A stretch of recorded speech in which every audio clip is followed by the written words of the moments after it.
Het Heephuis in Marm. Een gebouw met een prutte historie. Nou, zegt het er wel kreeg uit, maar dat had ik wel oors west. Vroeger werd een Griete Nijhuis.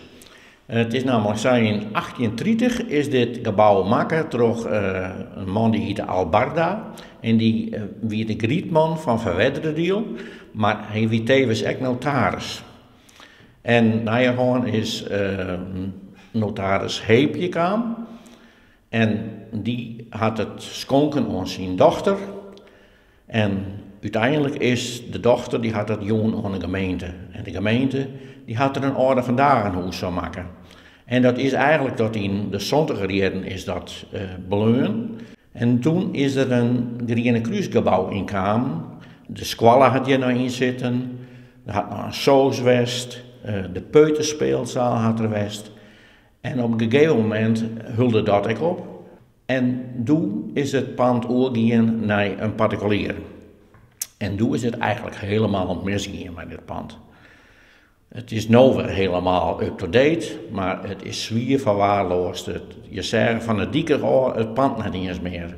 Toen mijn vrouw en ik verkering gingen, ronden we hier wel eens omheen. En dan vonden we het een prachtig pand en dan zien we daar een bewondering naar de zien. En die is gewoon zeer dat dat helemaal vertut is. Dus toen hebben we het plan opgevat om het pand te kopen en te maken tot min of meer een seniorencomplex. Dus alles is echt maken voor senioren. Dus je kun je met een rolstoel of met een bed of met een brancard kun je roemteplak, alles is erop maken. Wij hebben nu 6 appartementen in dit gebouw. En sommige zijn hele nieuwsgierige appartementen, dat de oude sponten en dergelijke nog in zicht binnen. Ja, echt, het is wel mooi wonen.